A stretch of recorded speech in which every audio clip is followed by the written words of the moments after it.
Assalamualaikum warahmatullahi wabarakatuh. Perkenalkan, kami dari kelompok 6 yang beranggotakan Syedi Indra Maulana dan juga Rahmat Agung Joko Wibowo. Pada hari ini kami akan mempresentasikan hasil dari pekerjaan tugas kami. Jadi pada di CL3 kami menggunakan judul perancangan program perhitungan solusi numerik menggunakan metode Balzano pada bahasa Python,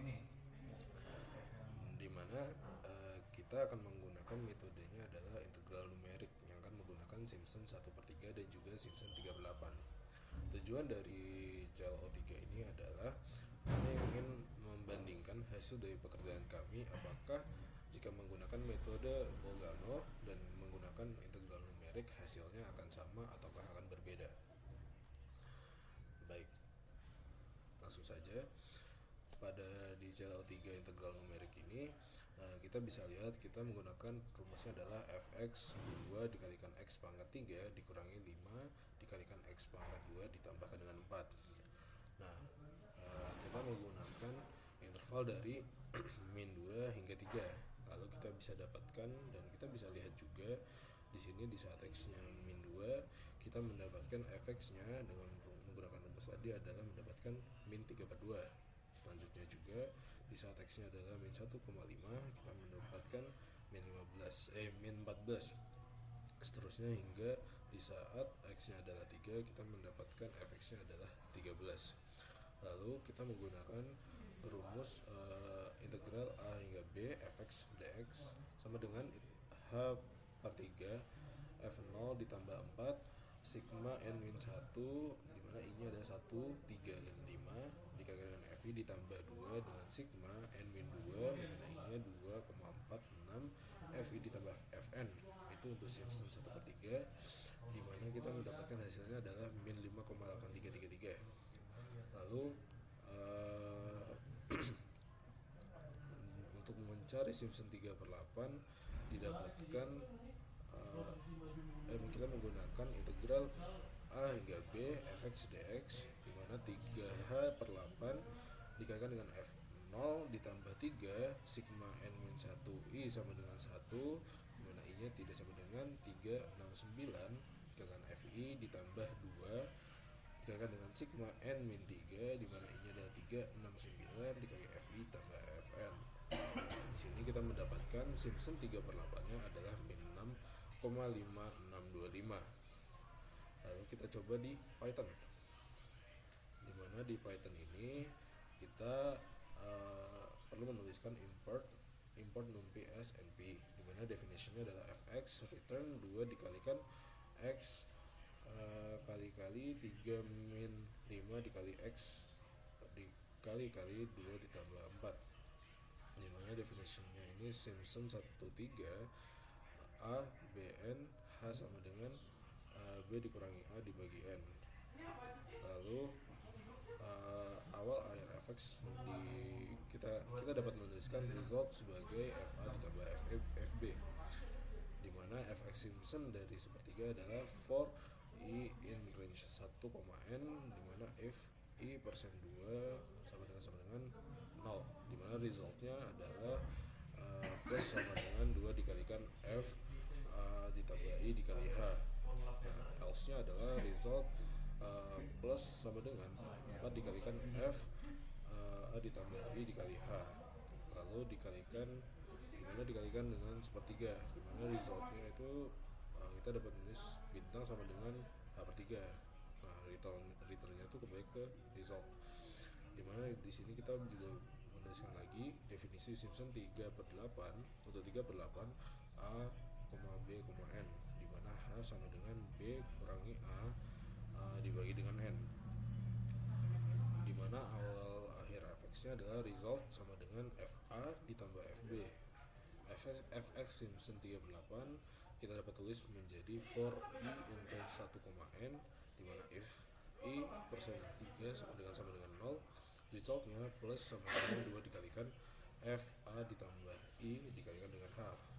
Lalu kita dapat menuliskan else nya juga result ditambah sama dengan 3 dikalikan fa ditambah i dikali h lalu kalikan dengan 1/3, dimana result kali sama dengan h/3 return result. Lalu dimana tadi batas intervalnya adalah min 2 dan b nya juga ada 3. x-nya adalah 10. Lalu kita menuliskan integral value Simpson 13 itu per nilai integral menggunakan metode Simpson 1/3, dan kita juga menuliskan untuk yang Simpson 3/8. Lalu di saat kita coba, di mana hasilnya nilai integral menggunakan metode Simpson 1/3 dengan 10, subintervalnya adalah min 5,833 dan nilai integral menggunakan Simpson 3/8 dengan 10 subinterval ternyata mendapatkan min 5,9166. Jadi bisa kita simpulkan bahwa hasilnya untuk Simpson 3/8 adalah berbeda, namun untuk yang Simpson 1/3 adalah sama. Assalamualaikum warahmatullahi wabarakatuh. Perkenalkan, saya Sudin Ramwana dari kelas TF 601. Di sini saya akan melanjutkan penjelasan pada cel 4 dengan jurnalnya, yaitu efektivitas kualitas produk, kemasan, harga, dan lokasi penjualan tempe Azaki dalam mendorong minat beli kembali konsumen di kota kisaran. Dimana di sini untuk datanya saya menemukan data tabel 1, yaitu rata-rata volume impor kedelai di Indonesia tahun 2016-2020. Lalu tidak menggunakan tabel 2 karena tabel 2 ini hanya mengandung kandungan gizi. Lalu menggunakan tabel 3, yaitu data produksi tempe di kota kisaran tahun 2019-2022, dan tabel 4 data produksi tempe Azaki tahun 2019-2022, dan tabel 5 omset penjualan tempe Azaki tahun 2019-2022. Di sini saya menggunakan metodenya, yaitu menggunakan Excel dan Python, yang nanti hasilnya akan saya bandingkan. Nah, di sini metodenya saya kan menggunakan integral turunan numerik, dimana saya pada tabel pertama ini saya menggunakan 3 selisih, yaitu selisih maju, pusat, dan mundur. Dimana pada selisih maju 2017 ini kita dapat menghitung prediksi selisihnya pada tahun 2017 selisih majunya. Di sini saya menggunakan metode OH saja, dimana metode OH ini dia menghitungnya data 2018 dikurangi data 2017 lalu dibagi oleh H-nya. Lalu untuk selisih pusat 2018 menggunakan metode OH4, dimana OH4 ini dia menggunakan data keempatnya kecuali yang keempat data tersebut kecuali yang pusatnya, dimana di sini min K data 2020 ditambah 8 kali data 2019 lalu dikurang 8 kali data 2017 lalu dikurang oleh K3, yaitu data 2016, lalu setelah itu dibagi oleh 12 dikali hanya, sebagaimana rumus untuk selisih pusat OH4 ini, dimana hasilnya ditemukan selisihnya itu min 1244917,8. Lalu di sini selisih mundurnya totalnya itu yaitu min 1143705, dimana selisih mundur itu dalam 2019 dia F0 dikurang F-1, yaitu F0 nya itu data 2019 dan F-1 nya itu data 2018 dibagi hanya. Lalu untuk tabel 3 produksi tempe di sini menggunakan selisih maju OH2 dan selisih maju OH dan selisih mundur juga. Untuk selisih mundur 2022 itu kurang lebih sama metodenya dan ditemukan hasilnya min 100. Untuk selisih maju juga metodenya sama dan ditemukan hasilnya min 400. Dan untuk selisih maju di sini menghitung selisih maju 2019 menggunakan OH2. Di sini didapatkan negatif 295 untuk selisih 2019 maju ke depannya. Oke, lalu di sini ada tabel 4. Di tabel 4 ini hanya menggunakan selisih mundur dan selisih maju, di mana hasilnya 36 dan min 7. Ini untuk selisih mundur 2020 dan ini untuk selisih maju 2021. Ya. Oke. Lalu di sini untuk tabel 5 omset penjualan tempe itu sama menggunakan maju dan mundur juga, selisih maju dan mundur, dimana hasil selisih maju 2019 nya selisih omsetnya itu 14.547.476.000. Lalu untuk selisih mundurnya yaitu negatif 8.183.000 ya segitu. Oke, itu untuk hasil dari perhitungan data-data Excelnya. Lalu untuk perhitungan Pythonnya,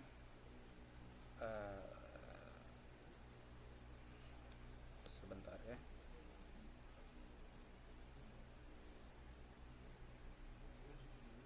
Nah, ini untuk data Pythonnya ya, perhitungan menggunakan Pythonnya.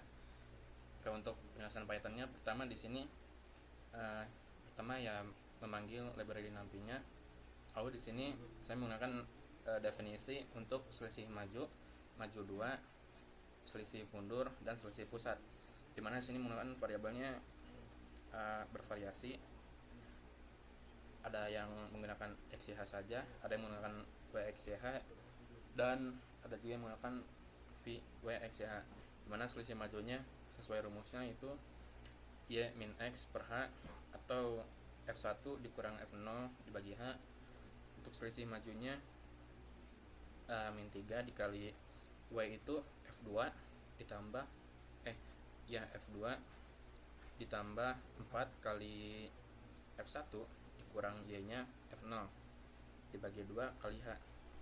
Untuk selisih mundurnya yaitu X min Y per H, dimana X nya itu sebagai F min 1 dan Y nya itu sebagai F0 enggak, kebalik. F0, X nya sebagai F0, Y nya sebagai F min 1. Selisih pusatnya di situ Y nya itu sebagai F4, X nya sebagai F4, Y nya sebagai F3, X nya sebagai Y nya sebagai F2, X nya sebagai F1, Y nya sebagai F min 1, V nya sebagai F min 2. Lalu dibagi 12 kali H, dimana semua definisinya nanti akan mengembalikan nilai dari result tersebut. Lalu di sini ada inisialisasi data-datanya. Untuk yang A1 sampai A5 itu merupakan data dari tabel 1, C1 sampai C4, data tabel ketiga, D1 sampai D4, data tabel keempat, S1 sampai E4 itu data tabel kelima.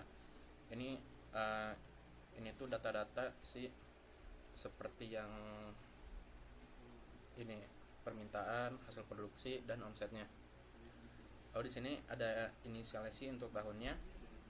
Untuk TA1 sampai TA5 itu untuk tabel 1, dan TB1 sampai TB4 itu untuk tabel 3 sampai 5 karena tahunnya mereka itu tiga-tiganya sama.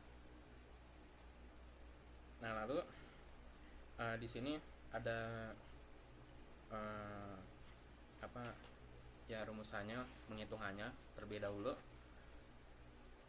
Ini saya hanya menggunakan TL2 dan min TL1 saja karena semuanya ini kan sama. Jadi kalau mau menggunakan bagian manapun, dia hasilnya akan sama-sama satu. Jadi saya hanya menghitung sekali saja. Nah, lalu untuk sisanya kurang lebih di sini print saja untuk output saja. Di sini ini untuk output tabelnya, lalu format dia memanggil data tahun dan permintaannya yang setelah diinisialisasiin. Nah, lalu nilai ABC ini dimana dia nanti akan dipanggil di print di sini yang mengoutputkan selisih maju, pusat, dan mundur. Di sini pada selisih majunya ini dia memanggil data A2, A3, dan H, di mana A2, A3, dan H itu dia akan masuk ke definisi tersebut. A2 sebagai X, A3 sebagai Y, lalu H masuk ke H. Lalu selanjutnya selisih pusat itu juga sama, dia nanti akan masuk ke definisi selisih pusat sesuai dengan urutan variabelnya, nanti dia akan masuk ke variabel tertentu sesuai variabelnya. Setelah itu dioutputkan untuk sisanya tabel 3 sampai 5 itu kurang lebih sama, hanya beda-beda pemanggilan dan beberapa printnya saja.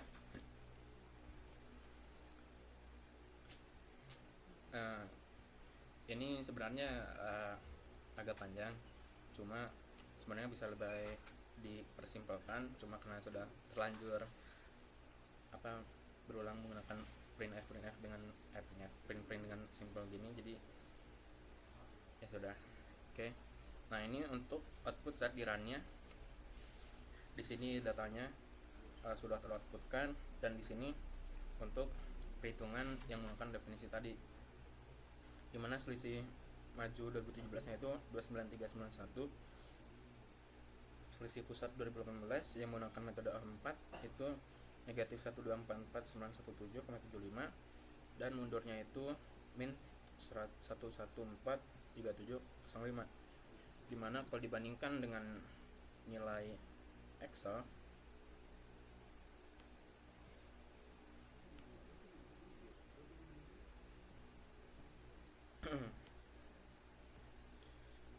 ya, untuk yang selisih maju itu dia kurang lebih sama. Lalu yang untuk selisih pusat 2018 itu dimana di sini 0,8, di Python itu 0,75, tapi kalau yang diperpanjang ini juga 0,75 karena ini dibulatkan di Excelnya. Lalu untuk yang selisih mundurnya juga itu sama. Lalu untuk tabel ketiga itu tidak ada perbedaan dalam perhitungannya, begitu juga untuk tabel 4, dan untuk tabel 5 juga tidak ada perbedaan dari kedua perhitungan, atau bisa dibilang akurat dari kedua perhitungan tersebut. Oke, mungkin itu saja simpulannya dari calon 4 ini. Di sini kita menggunakan calon 4 metode turunan numerik untuk menghitung selisih maju atau mundur atau pusatnya pada tahun tertentu. Kita menghitung selisih datanya.